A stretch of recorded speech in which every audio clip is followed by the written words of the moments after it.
Howdy, of you delicious people. I am here today to review the original movie, Die Hard. So, when going back into this, really watching it just because recently there was a football ad during certain variation of football time, or ultimately reminding people that Die Hard is back. Ultimately, assuming that Will List himself is ultimately going to be very much performing the John McClane role yet again. But the only thing is, he will be performing a very much die hard battery commercial. Not another movie is down the pipeline, down the stretch. Ultimately, there is a developing Die Hard movie that is going to be called McClane, that is ultimately going to be supposedly branching out from year 60 to going all the way back to year 20 of John McClane. Ultimately, supposedly, there is a developing movie about that, how it's like an older John McClane and a much younger John McClane having to bizarrely going back and forth via flashbacks and stuff like that. So reasonably when looking at it, I'm like, okay, how exactly are they gonna pop this one off? But supposedly, uh, it was originally going to be called Die Hard Year One, but then eventually, I guess they're assuming to just call it McClane. So maybe there might be a movie of Die Hard coming down the pipeline, but when looking at it, all we can see is a Die Hard battery commercial, which ultimately has John McClane in it. So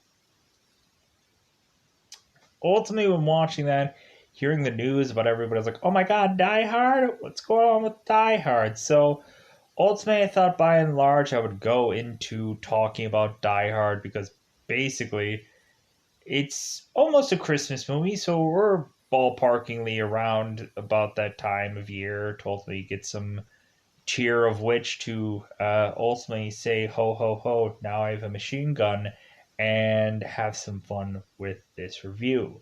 So, going into this, we have a plethora of different kind of a plethora of kind of different kind of quotes that have usually come out of this movie, like "Yippee ki mother," and of course, we also usually know that this movie is set in the Nakatomi Plaza. Ultimately, when going into this movie, we ultimately, of course, know John McClane, and we usually know the villain Hans Gruber. Ultimately, more than likely, at some point, I'm going to run out of henchman names, so ultimately, I will probably just mention, hey, yeah, Hans Gruber's henchman, because ultimately, I won't know who every single one of these names are, and by and large, one of the actual nemesis, one of the henchmen that Hans Gruber has was actually Vigo the Carpathian in Ghostbusters 2. Kind of interesting to know that as a little trivia-ish like thing going on within this movie. So, with us not only having Vigo the Carpathian, but also having full well known uh, Thornburg, who is Richard Thornburg, who is actually William Atherton, who is William Peck of Ghostbusters 1. So it's kind of a barrage of kind of Ghostbuster-ish like people within this movie. Kind of a little odd at the end of the day. So, anyways, going into this movie, very interesting cast. Ultimately, we have the police officer Al, who is ultimately the guy who ends up playing the main cop in this movie. Ultimately, ends up playing a cop. They show Family Matters, kind of interesting. We ultimately have Alan Rickman, who plays Hans Gruber, who ultimately just overall just plays a ton of memorable roles. And this is not uh, a movie that is not going to be, not saying that that isn't him also being another yet memorable role. So going into this, I think I'm gonna kind of skip around in the very beginning because there's a lot of stuff of boatloads of who cares. Like in the very beginning of this movie, it's just like, okay, get to the building already, get to the point. Then I think I'm also gonna kind of maybe skip around a tiny bit where it goes through some of the details of the movie. But this and that when it goes down to spoilers. But this is still a really fun film. It still holds up. I think most of the jokes still land. If there seems to be any kind of jokes in this movie, like I don't think that this movie is too old to not say it could. Oh no, this movie no longer holds up. We're still doing this theme in action movies to this day of buildings that are littered with bombs and threaten to explode if something doesn't happen. Recently it gets to the point to where we're even doing this to this day with Welcome to Sudden Death, which is a basically hands to down remake of the Jean Claude Van Damme movie Sudden Death. And so ultimately, we're still doing buildings that have bombs all over them, and people have to defuse said bombs and this and that. Like, yeah, we're still going with the same old story, like in 2020, of how basically we have people that are litanying bombs all over a building for eventually the hero to end up uh, diffusing them all. And so eventually, it really just gets down to that story has been done because it just continues to work. So, like if you even look at it, like the Dwayne the Rock Johnson movie was basically a copy and paste of the movie Die Hard. In a lot of ways, it was kind of mockingly like parodying itself, uh, movie poster wise as like basically Die Hard because everybody says like, yeah, this looks like Die Hard basically, and so like recently the people of this movie took that imagery and went with it because ultimately it's like, you know what, maybe yeah, this is like Die Hard, but you know what, we're gonna take that in stride and otherwise really go and have some fun with this. And I think that was the best part about that movie was just them having fun with the movie, realizing that yeah, I guess this movie is like Die Hard, and we're going to tell you that we don't care that people think that this is like Die Hard because you'll see it anyways because Dwayne the Rock Johnson. Because I eventually did actually see it, and ultimately I was like, yeah, I don't really care for Skyscraper. So anyway, I might as well get the video of me reviewing Skyscraper to ultimately accompany this movie because it would make sense because they're basically one and the same. So going into this movie, I thought it was fun. I liked some of the approach to this. I don't think I've ever fully fledgedly 100% watched this movie like from start to finish. I think I would mostly just end up being usually like finding myself towards the second half of this movie where it kind of gets much more exciting. Yeah, I don't think because ultimately, whenever I'd watch this movie, I'd probably have watched it late at night uh, on TV somewhere. So ultimately, yeah, I would usually catch it usually towards the second half of this, and I always thought the second half was pretty good. So let's get into spoilers about this movie. Let's break out the Devil Five to otherwise go into spoilers at the end of the day. This movie's still good. I still enjoy it. So let's go into spoiler time. Spoiler time. It's about the time I'm going to spoil this movie. So in the very beginning of this, I'm going to skip the whole airplane stuff because that really doesn't matter. I'm going to go right into basically like John McClane gets into a limo to go to the Nakatomi party because ultimately he comes from an airplane to come to this limo to get to this party, and that's all that matters to me. So we have Argyle that is talking to John McClane, kind of giving us backstory on why John McClane is here and why he cares about coming to some Christmas party that obviously like he's not really in the mood of being in. He just wants to come home to probably see his kids or to come home to probably see Holly one more time and ultimately try as much as possible to make amends, but in the end he is also kind of really just taking the wind out of his sails when eventually he comes to this building of which his wife or supposed wife has been in. So we ultimately have it to where now John McClane is talking to Argyle and letting us know that John McClane is a New York cop that is ultimately having to grudge his way all the way to LA.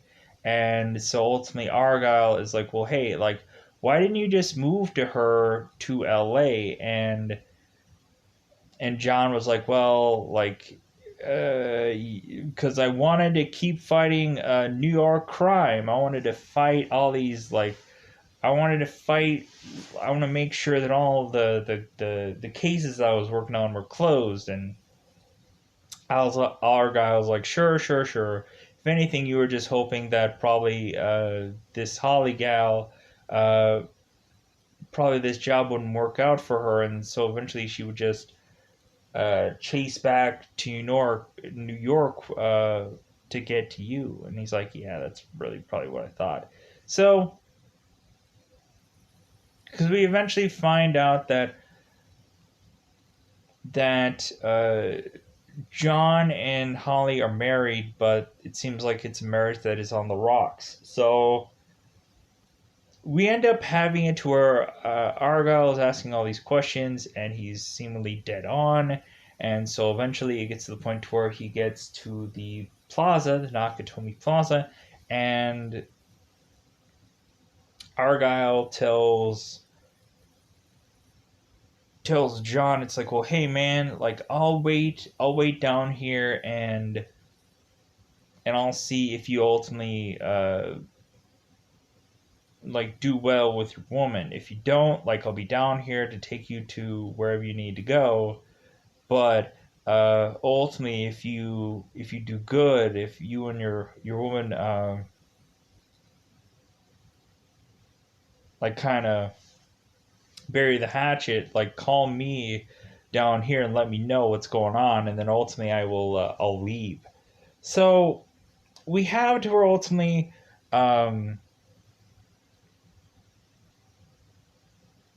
we ultimately to where have it to where John is making it to the within this party, and ultimately he is thrusted with the lips of another man, and he's like, "Effing California," because it like seems like every time he's just kind of thrusted with just some kissing going on.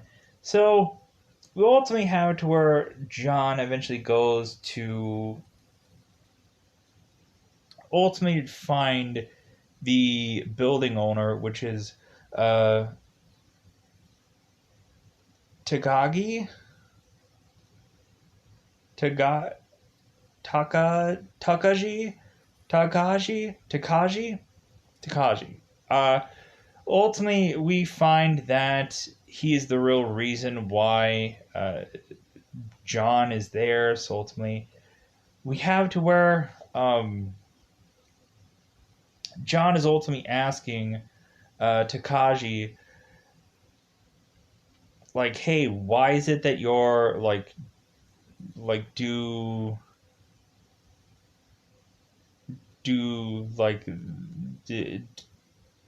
do you like celebrate like do Chinese people celebrate or do Japanese people celebrate Christmas? And then ultimately we have Ellis chiming in, who is of course Holly's seemingly person that is really pressing to get Holly to be his, but only Holly's really interested in his private bathroom. So ultimately, he had been hitting on her while before this party had even gotten started, before John was even a gleam in Holly's eye, before this whole party got off, and ultimately, like, immediately Ellis is trying to hit on Holly to get her to share a champagne bottle with him, and she is not at all interested. But ultimately, the woman that is pregnant is kind of making a drinking joke, and asking if her baby is old enough uh, to drink, and Holly says, like, that baby's old enough to tend bar. So we have to where Ellis is kind of throwing himself at Holly, and she's not interested at all. But eventually, once we get to where Ellis is very much this within this party, already doing some nose candy. And so when John is asking Tagashi, uh, like, hey, you're Japanese, but ultimately you're not. You're like, why are you celebrating Christmas? And ultimately, Tagashi ultimately mentions, it's like, well, hey, like, we're kind of celebrating a little bit more than Christmas. It's like, well, yeah. Ellis chimes in that ultimately they are also celebrating that they made a big deal. So it's like a 2-in-1. It's like a Christmas and they made a big deal. Ultimately, we have to where Holly is making her way to eventually come back to her office to ultimately be met by John McClane. So we have to where eventually John McClane is ultimately going and asking if he can wash up somewhere to where Holly and John could have a moment alone. Because there's a thing that I'm going to bring up that will happen within this bathroom esh like scene. So ultimately, it seems that John McClane had asked a lot of people questions to kind of feel them out to see who they are. So when John is kind of talking to Holly about what he's all learned so far, that it seems that Ellis is after Holly, and ultimately he's kind of like got some feelers out for her boss and this and that. So we eventually have it to where Holly is mentioning that she missed him, and ultimately John throws out that it's like, oh, well, you missed me, but you didn't miss my last name, did you? Like, I guess it's pretty easy to remember what the name is when you're writing out checks, but any other time other than that. Because what we find out is when John McClane enters this building and is trying to find where his wife is, what floor she's at, ultimately he types in M and doesn't find McClane anywhere. And then so eventually ends up typing in the word G and finds Holly Gennaro. And he's like, oh, what the F? She went and took her maiden name? What's going on here? Like, I thought we might have been on the rocks, but not that far off the rocks. So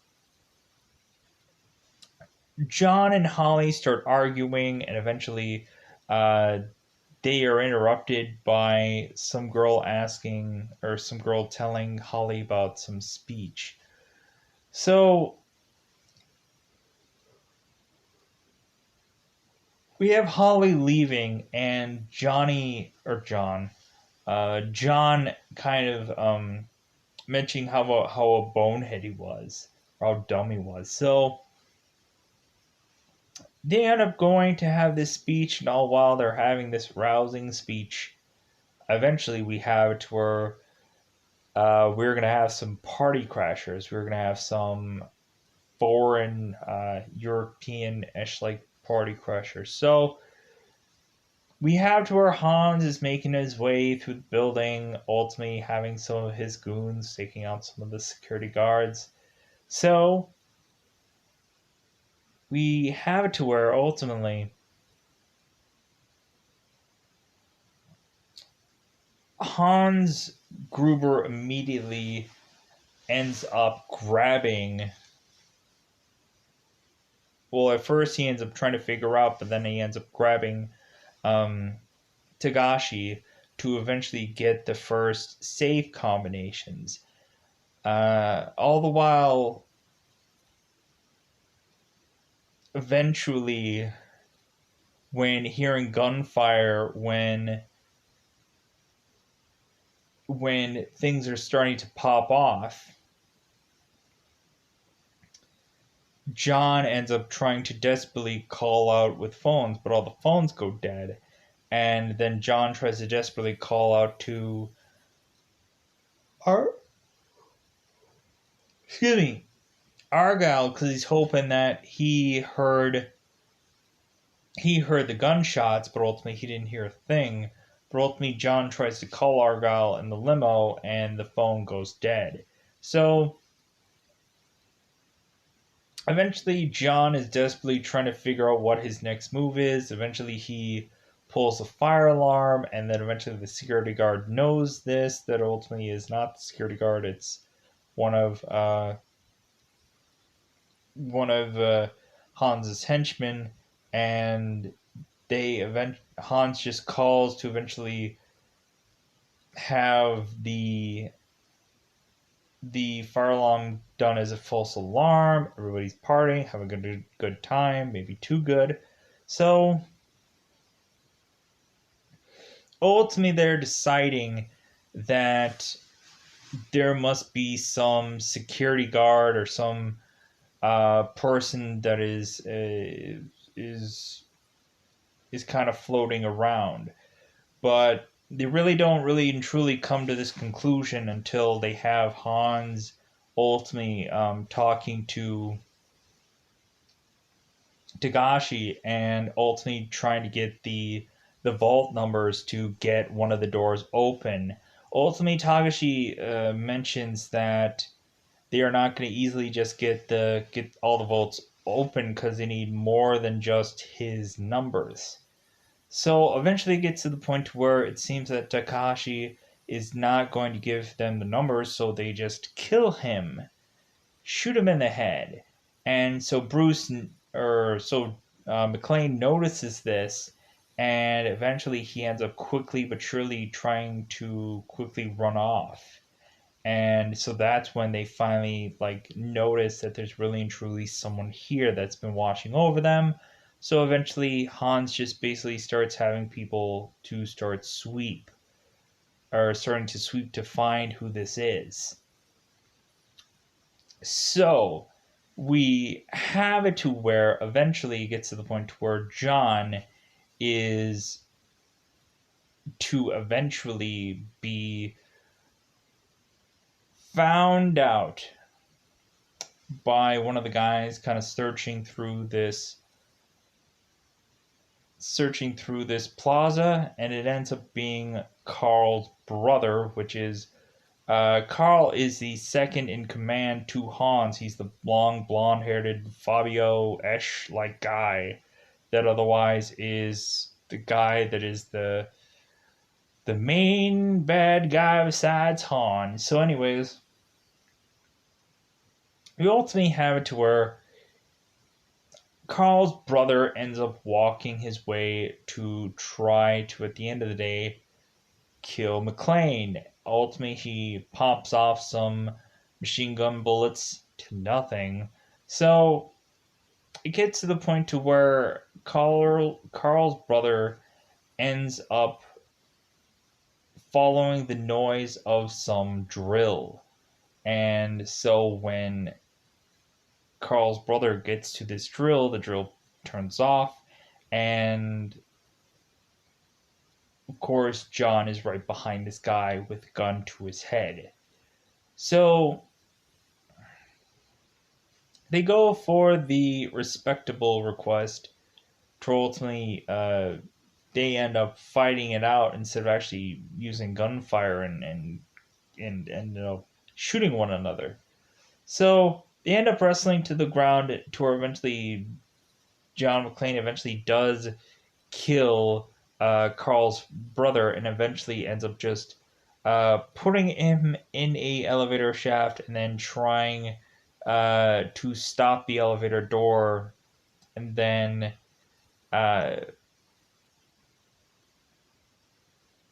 push another elevator, or push the elevator door open to push another elevator open to get on top of the elevator door to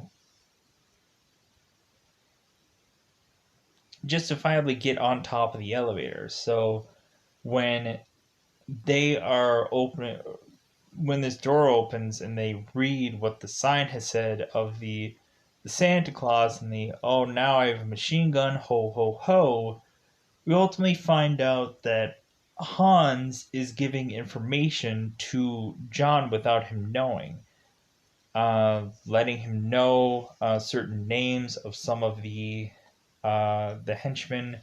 Ultimately, he found out Carl. He found out his name was Hans, and this and that, a couple of others.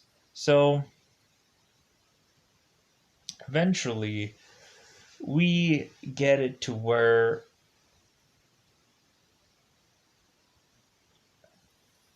after seemingly trying to call the fire alarm and stuff like that, so eventually McClane ends up just desperately going to the roof to try and radio the police. So he ends up trying to radio the police on their scanner, on their radio station.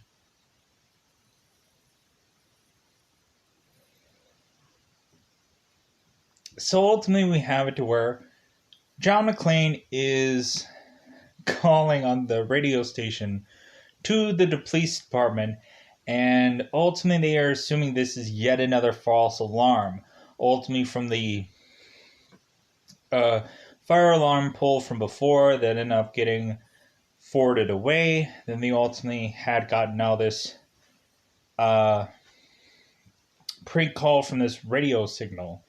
So John McClane is desperately telling them like information, but then eventually telling them like, you know what, if you don't believe me, like, please desperately come here, have someone arrest me, take me in. And so the police department is just like, well, you know what, how about we just send one squad car down there? And so we ultimately have it to where they send one squad car down there, and of course it is Al's car. Al's car, who ultimately we will be seeing for the rest of this movie because, of course, reasons.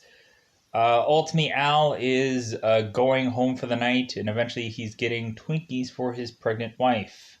Ultimately, we're like, yeah, sure, pregnant wife. Uh-huh. So, because that's what the store clerk is thinking. So, ultimately knowing full well, Al knows the ingredients Al knows the ingredients of a Twinkie by heart. So good on him. What a good thing to know, I guess, just in case to see what all good growing men need at a certain age and point in time. So, anyways, Al makes his way down there, and so Al, who of course we know from the being the father of Family Matters, ultimately as a cop as well in that show. So makes his way down there and starts inspecting around the building, goes inside the building and talks to the security guard that's down there. And the supposed guard that is down there is mentioning about how many false alarms that they've had, how many alarms have gone off that were faulty. And so you have it to where Al is thinking about this. It's like, you know what, this is probably just some prank call, and I might as well just call it a day. So while John is watching this guy like trot around this building and eventually seem like he's leaving for the day, we have to where John is just like, you know what? Like, I'm gonna scare the crap out of this guy. And so after all of the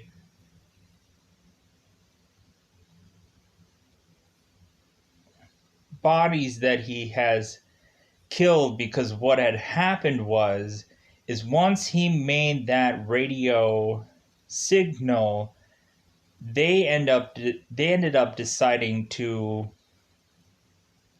try and get to John and Hans and his guys, but justifiably Hans was saying, hey, like, we don't want much of gunfire, because ultimately there's a way to kind of delay the cops coming to getting here, but if they hear too much gunfire, then that is a moot point. But ultimately the guys are on the roof and they could not give a single F. Ultimately, you have Carl, who desperately wants to kill McClane, and he says, like, hey, if anybody's going to kill this guy, it's going to be me. So ultimately, we have a shootout on the roof that ultimately just leads to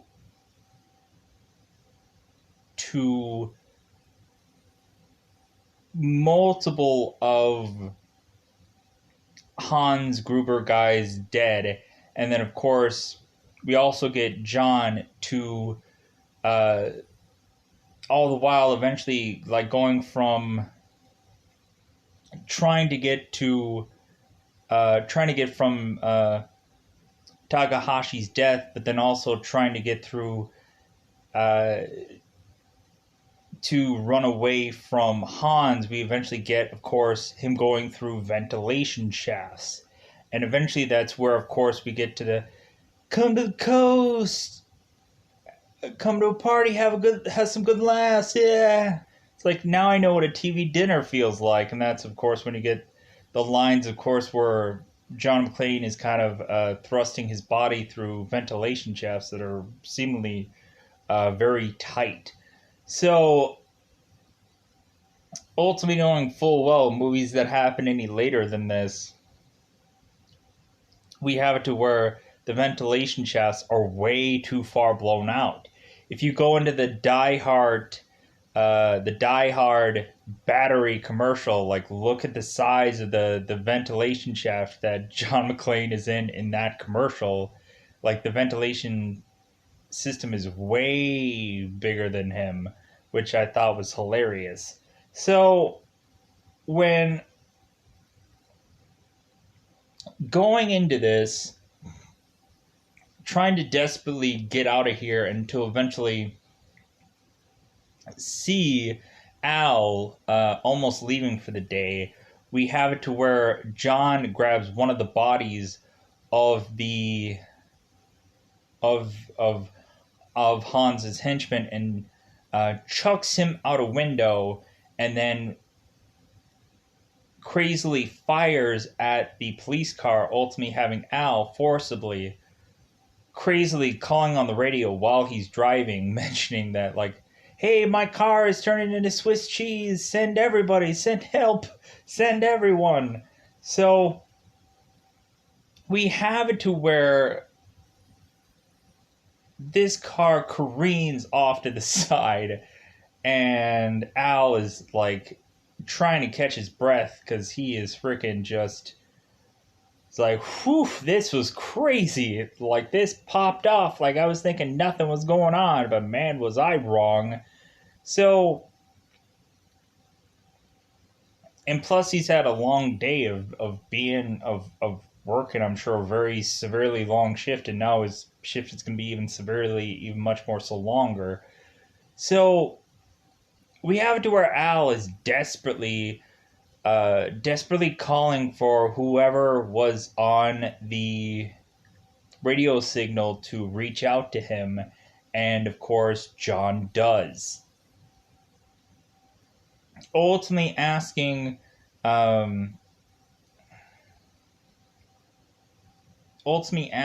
for what his name is. So right before this moment, we eventually have a first squaring off of John and Hans, because ultimately after shortly thereafter, they're making their... ultimately John making this radio call out to the police, and all while eventually John McClane eventually getting intercepted by Hans's goons. Eventually, Han and John ultimately talk it out. Because ultimately, John mentions to Hans how basically he learned all their names through being stuck on the top of the elevator uh, when he ultimately had the guy underneath him, of course, saying, "Now I have a machine gun, ho, ho, ho." And so, of course, them not knowing that, but then him sneaking out of the elevator shaft later on. So, if I haven't already explained that already. So, we have it to where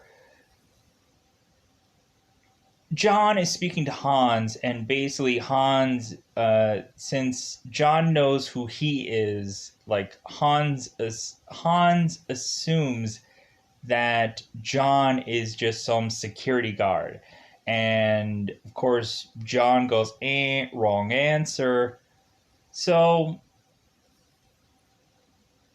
we have to where then Hans is just kind of assuming that this is just seemingly some guy that has probably seen too many John Wayne movies, and ultimately McClane ultimately says, "You know what? I was much more of a Roy Rogers fan," and then he ultimately leads with "Yippee Yippee Ki mother."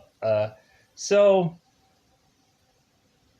to eventually be presented to fight his way out of any number of things. So we get to where we have this moment between Al and McClane. Ultimately, McClane giving information about these guys, how there's like he's mentioning that there's like 30 of them, but he took a couple of them out.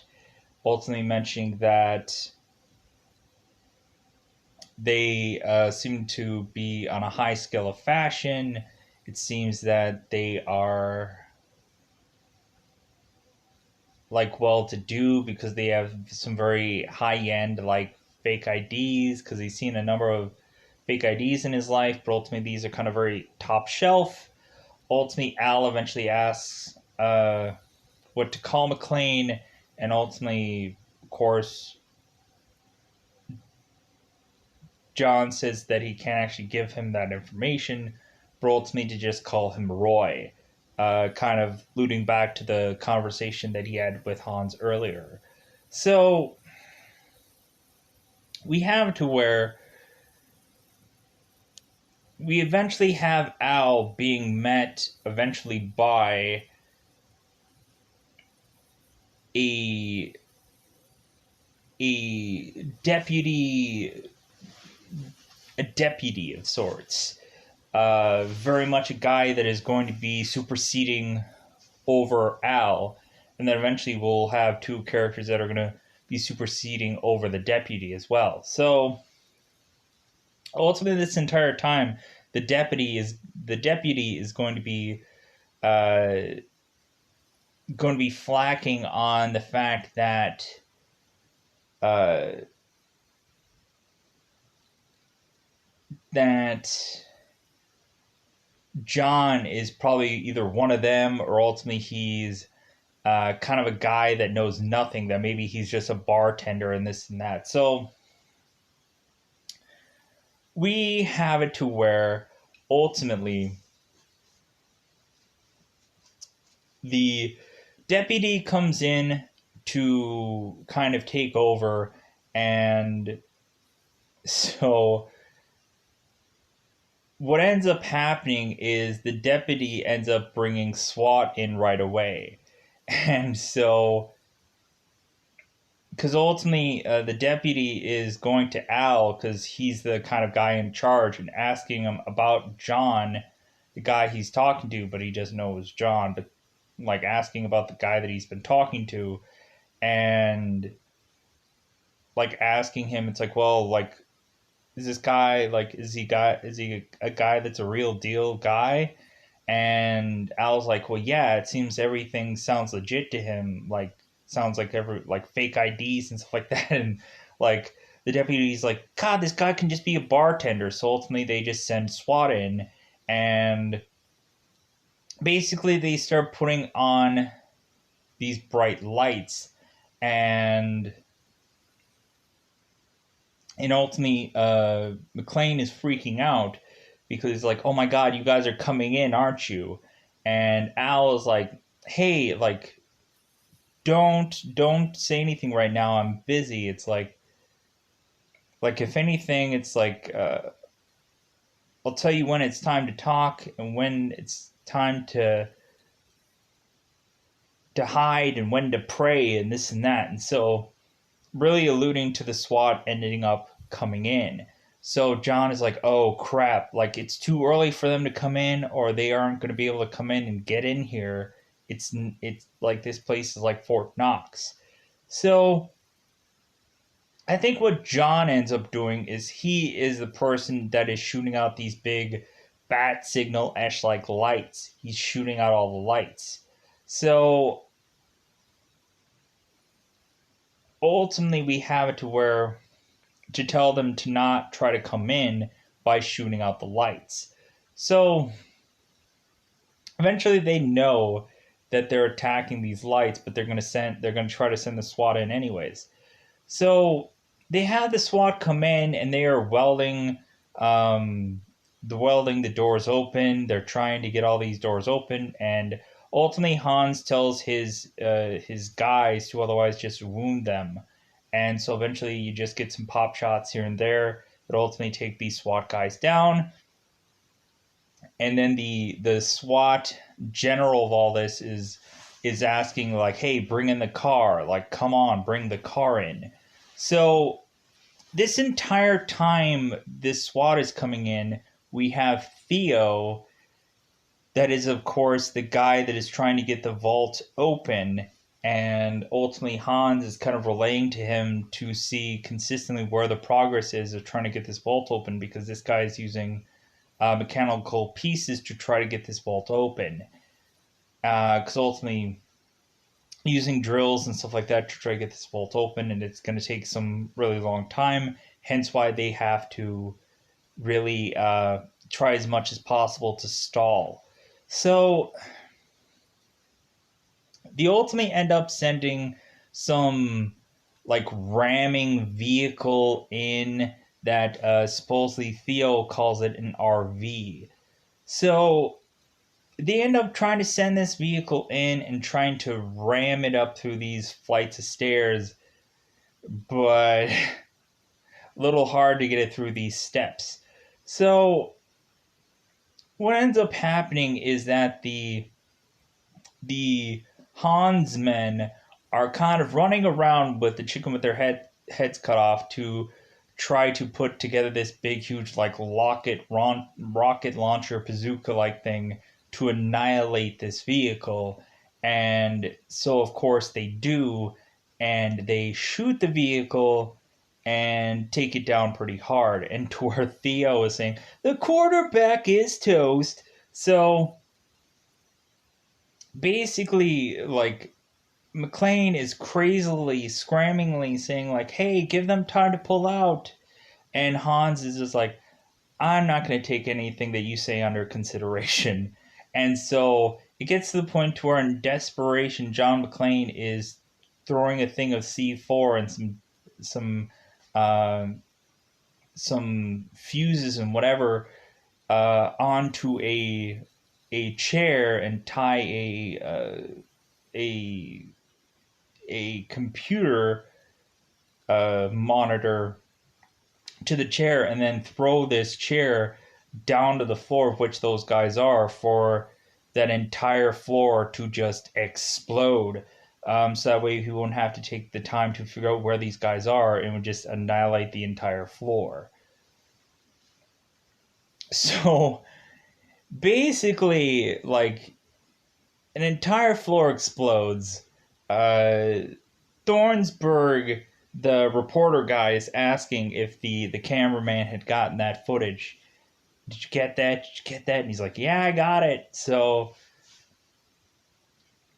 we have it to where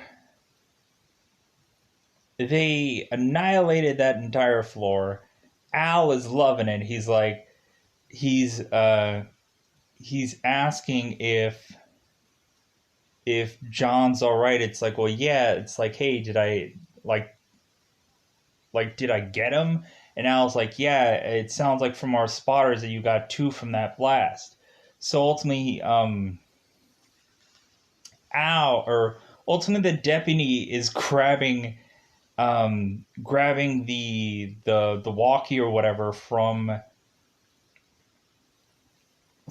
Al to speak to this guy and to mention it's like oh my god, like I wanna, like I can't wait till you come down here so I can talk to you about all this damage that you caused. Like there's tons of glass that's down here, and like I'm gonna have to make you answer to all the things that you've done. And so John is basically like, glass? Who gives about glass? It's like, if anything, like, you're the guy that's getting butt effed down there, and like, I'm the only one that's freaking helping you right now, like, trying to solve this thing. So, like, basically, everybody who can hear this thing going on is having a good old laugh. Even um, Argyle, who's listening to the radio station, just laughing as well. So basically, we have Al who gets the mic back, and basically he's telling John, it's like, God, like, hey, everybody loves you down here. Like we're all like we're all like hoping that you're gonna make it out of this and this and that. So ultimately, John keeps trying to chip away and this and that, and so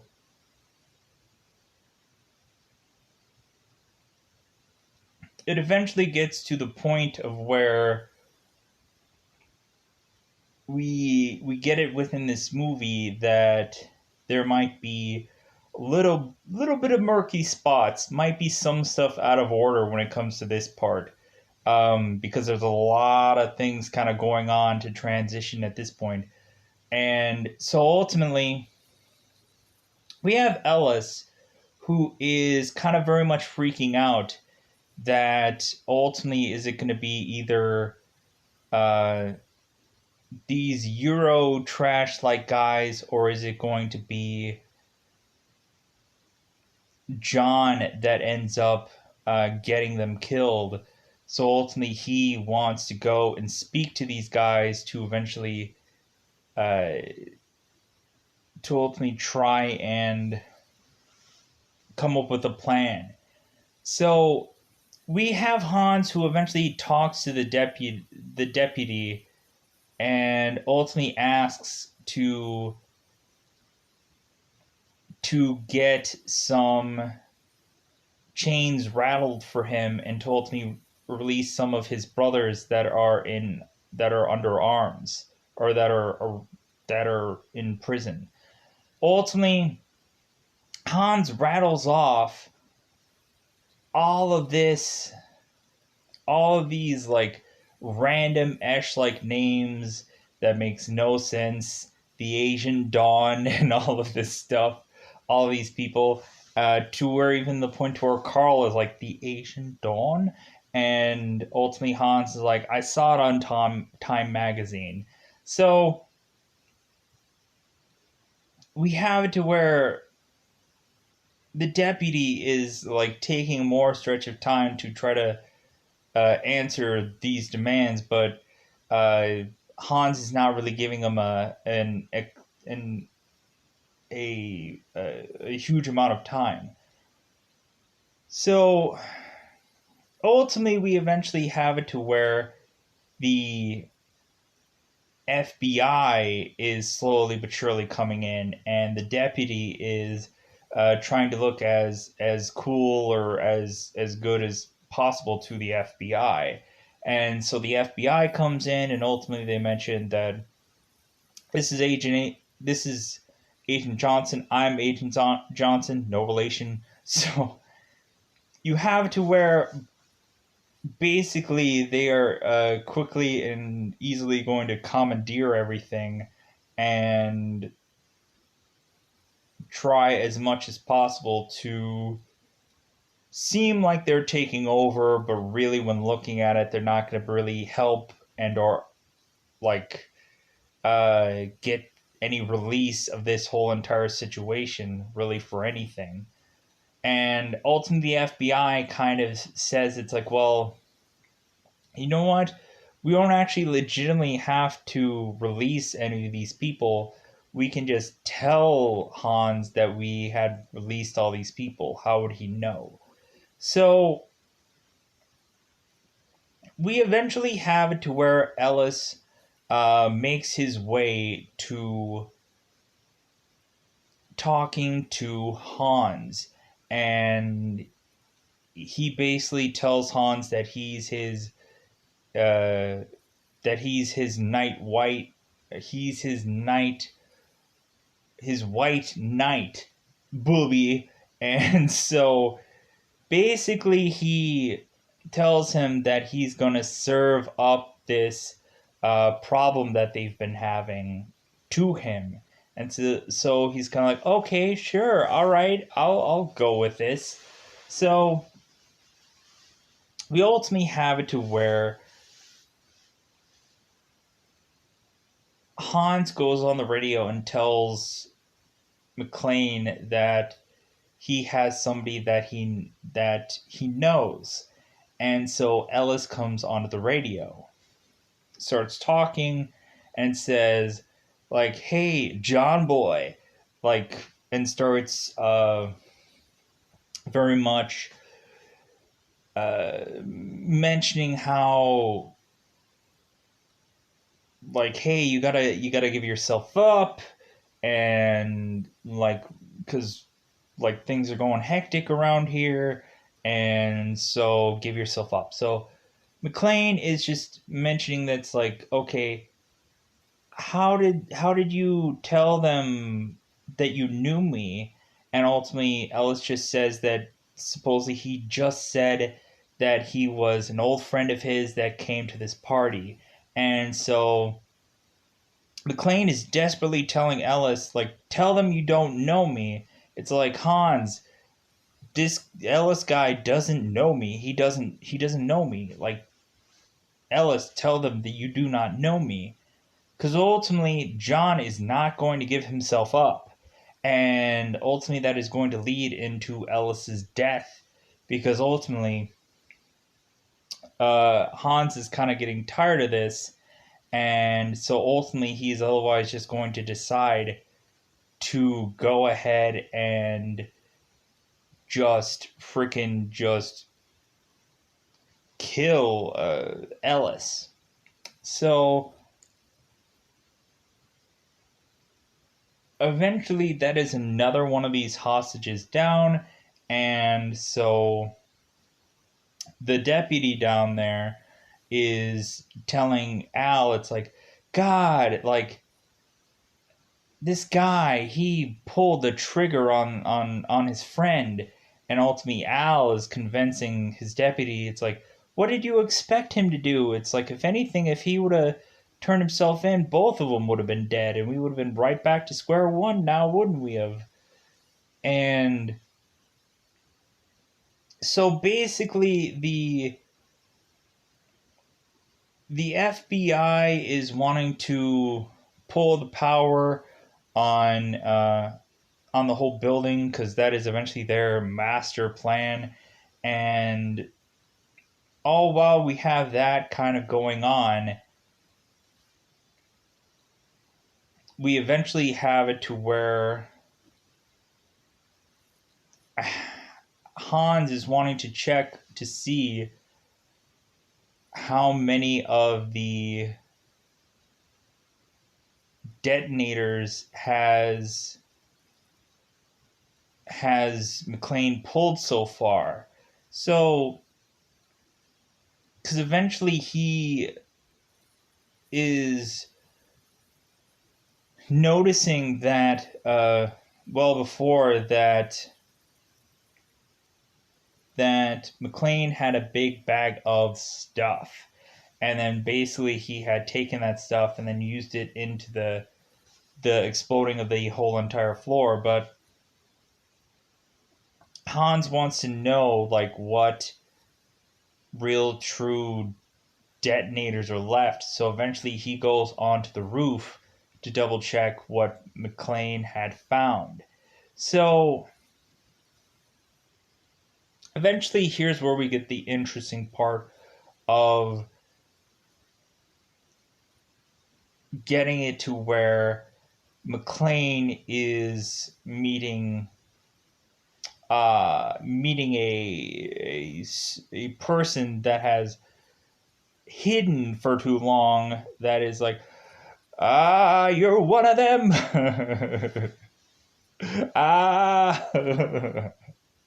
Please God, don't shoot.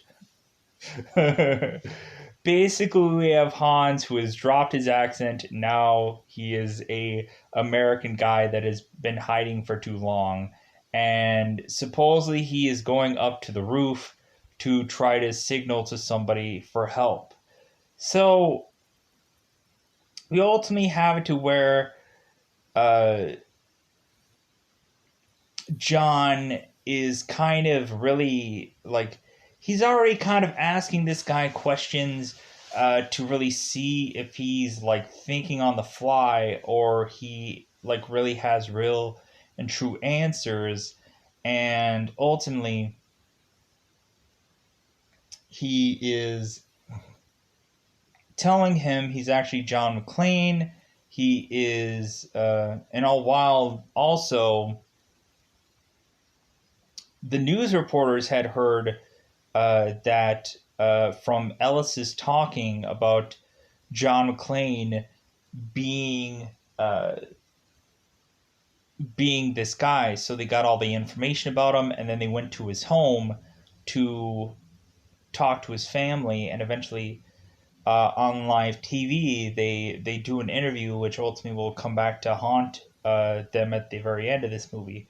So the McClane family. So John is talking to Hans, and eventually, so he's trying to like feel him out and try to see if his answers seem legitimately true. Ultimately, asking Han, has he ever used a gun before? And ultimately, Han mentions like, well, yeah, I did. I did once before with the guns that shoot paint, the like, I know that probably sounds stupid to you. So eventually John gives him a gun, and kind of like is telling him, it's like, well, hey, like, okay, let's go and like check some things out and this and that. And so because ultimately we have to where McClane checks this wall of names, and ultimately he asks Hans, what is his name, and he says Clay. So McClane double checks all the names, and the names match up with one of the names that is presented on there. So McClane gives him a gun, and then ultimately just kind of walks off. Of course, Hans gets on the radio and is like, "So full, and he like talks in. He talks in, of course, his accent, and then ultimately, like, McClane is just like, oh, hey, yeah, that accent's really tricky. Like, you know what? Like, good for you, Hans. It's like, you got one over on me, buddy. And so immediately Hans is like pointing the gun at McClane, and ultimately McClane is getting very much closer to and closer to him. And so immediately Hans pulls the trigger, and again pulls the trigger, and no bullets come out. And of course, this to me is the funniest part, where of course, like McClane is like, "Oh, no bullets," because that's the funny thing that I would say for an action movie. I think that's probably the funniest line is, "Oh, no bullets," and then so eventually Hans is kind of introduced with or reintroduced to the rest of his gang, and so eventually Hans or ultimately McClane ultimately grabs the gun from Hans and then starts running, and ultimately Hans looked down on McClane's feet before and realized that he was barefoot because ultimately McClane had tried to get shoes before from Carl's brother, but his feet were too short or his shoes were too small. So, because ultimately his shoe size was the size of McClane's sister, so couldn't use those shoes. So we have to where Hans and Carl are trying to shoot at McClane, and nothing's really working. So ultimately, Hans just tells Carl to shoot around Shista Finsta. And Carl is just like, huh? And Hans is like, shoot the glass. So they shoot all over the glass, trying to push McClane to have to move because McClane's barefooted. And so eventually it gets to the point where he ultimately evades them, but then of course gets glass in his feet. So ultimately he has to kind of pull some glass out of his feet. So ultimately we get it to where that once the FBI turn out the electricity, that opens up the very last um, vault.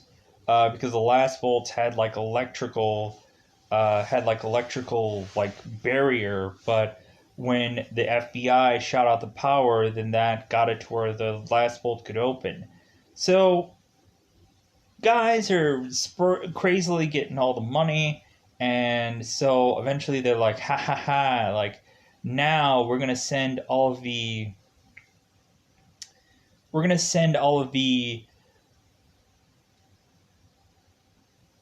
people up to the roof, and we're gonna have like we're gonna have them all up there, and we're just gonna blow the roof. And while everybody's crazily trying to figure out what all is going on, we're gonna escape. So we have it to where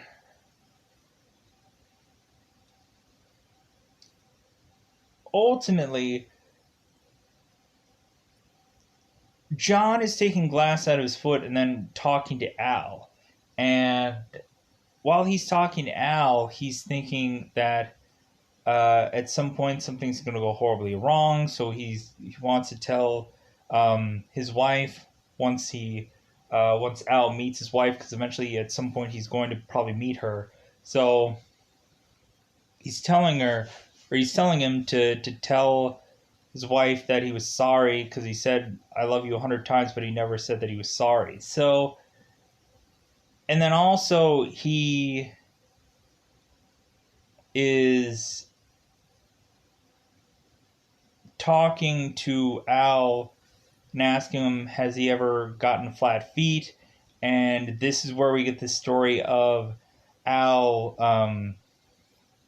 telling McClane that he shot a kid because ultimately he was stuck being a desk jockey because he ultimately accidentally shot a kid.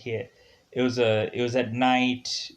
It was a ray gun. It looked pretty real, and so ultimately he couldn't live with the mistake. So he ultimately just rode the desk.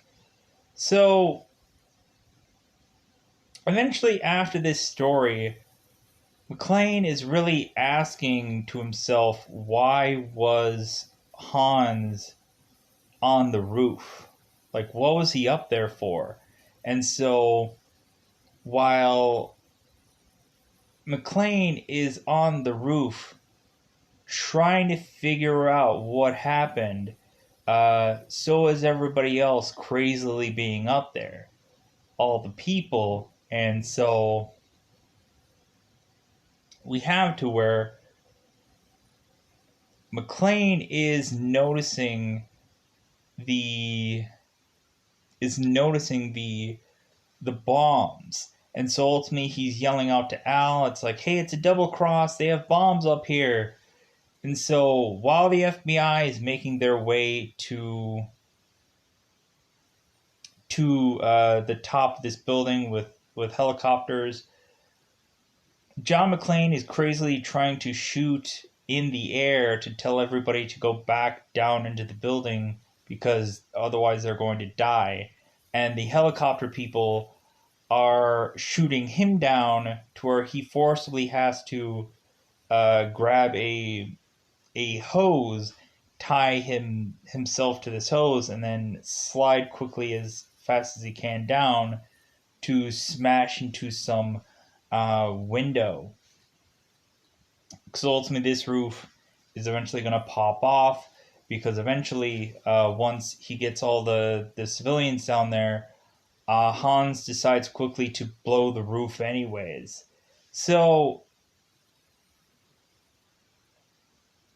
they end up blowing the roof, and so all this crap is ending up coming down, and so basically we end up having it to where it seems like the bad guys are seemingly going to lose. So we just really have to where at some point we have just Carl just desperately wanting to kill McClane no matter what. So eventually he goes and finds him and then points his gun at him, but he does not want to kill him that way. And so McClane is realizing this, so ultimately he is feeling defeated at first, but then eventually he is just a possum to smack Carl's gun out of the way, so ultimately he can just beat the living crap out of him because, like, the whole time that they're fighting, like, it's really interesting, like, to see the stuff that McClane is shouting about during this fight between one another, because at some point McClane mentions to Carl that he wants to eat Carl. He wants to um he wants to chop him up and cook him and eat him, and I'm like, what? Like, what kind of nonsensical bad crap talking is this? From our hero to ultimately mention that he wants to eat our villain. It makes no more sense. I guess he just ran out of like F's and all kinds of stuff to say, so that's what he ends up saying at some point, that he wants to eat the villain. I'm like, okay, sure. So, and this is a an uncensored variation of this movie, which I just thought was weird. So ultimately, we have it to where ultimately we get it to where McClane ends up hooking Carl into these chains and flinging him against this wall and eventually just choking him to death via just being hung in the air, I guess. So eventually it just gets to the point to where seemingly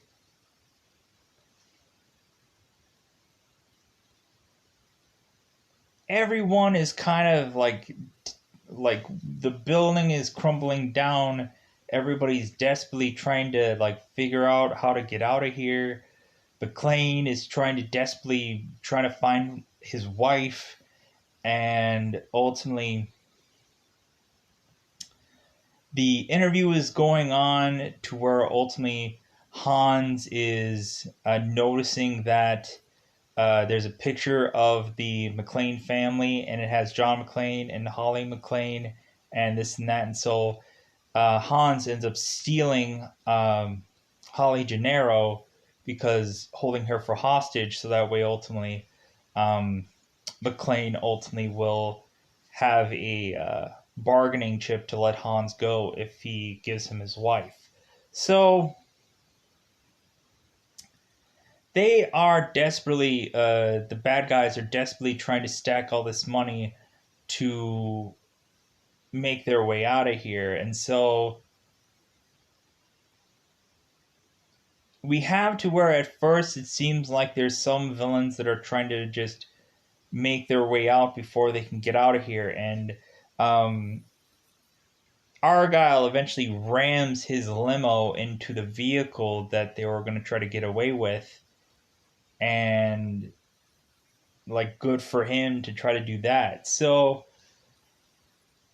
we have to where the guys are trying to desperately scramble to leave. And so McClane does a desperate attempt to go to Hans shirtless, but of course, he has one last play. So ultimately, he goes to Hans to ultimately bargain for his wife.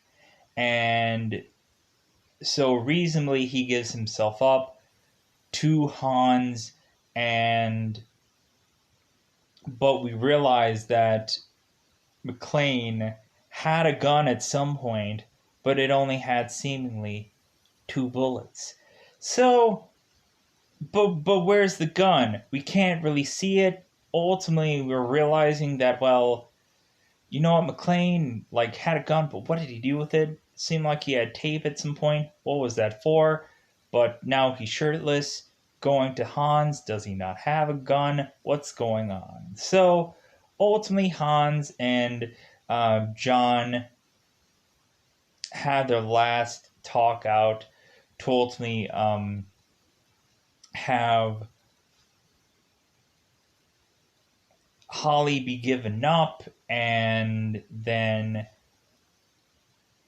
Hans knows that he thinks that he is going to beat John at this point, and ultimately he's going to throw his big huzzah or hurrah at McClane to him, and ultimately asking what is it that he said before, yippee ki mother effa.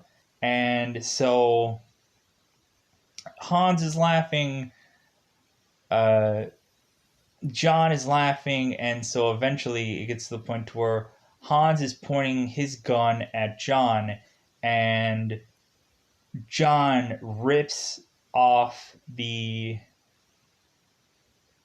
taped gun that is on his back to shoot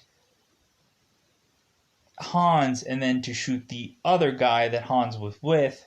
And so we have to where Hans is still holding on to Holly, and he falls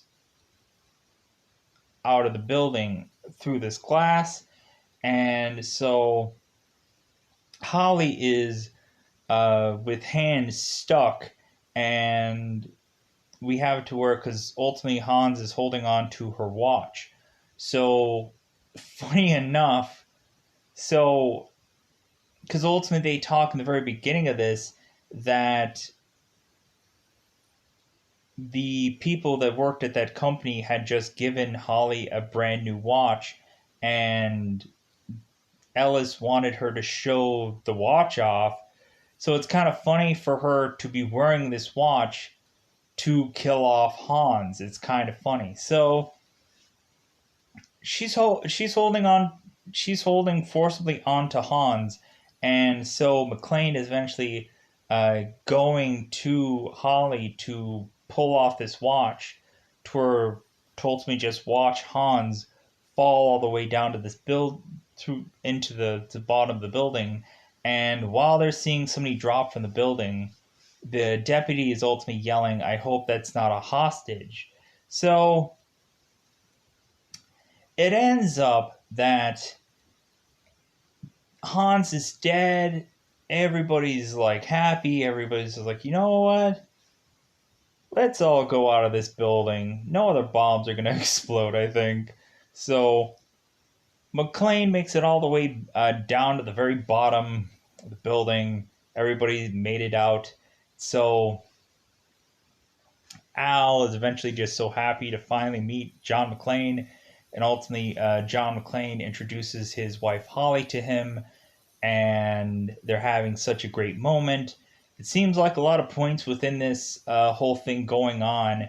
Like John McClane wanted his family to have fun with Al's family, so maybe that happened after this whole moment. But so they're having this really nice moment. If anything, people are getting hit in the face and this and that. Because we ultimately have reporters that are ultimately shoving their microphones into Holly and John McClane's faces, and Thornburg is getting popped in the face, and ultimately the deputy is wanting to get answers for all the carnage that McClane has done, and so eventually we thrust in seeing Carl one last time popping out of seemingly nowhere with a gun in hand to shoot John McClane, and we have it to where Al, gun in hand, fires away at Carl and kills him, and everybody's like, "Oh and everybody's like, "Yeah, you did it, buddy, you did it. You pulled your gun because you had to." So, funny enough, like I remember in like Die Hard 2, where in the sequel where Holly turns to John, and at the end of that movie she mentions, "How does this keep happening to us?" And John's like, "I don't know." But like eventually, so this movie eventually ends with like Al taking his last shot, and basically everybody going on their merry way with a Christmas song playing along. So yeah, a very interesting ending. At the end of the day, I don't really quite remember like what was the conclusion from Die Hard 1 to Die Hard 2. But if anything, yeah, I thought Die Hard was a really fun movie. But at the end of the day, I think that's all I want to say about this movie, because I don't remember how long this movie was. More than likely, I've probably talked for way too long of a time. So I'm going to get out of here. A very fun movie. Still to this day, lines that still, yeah, you can probably repeat them and probably know them, but the lines are still fun.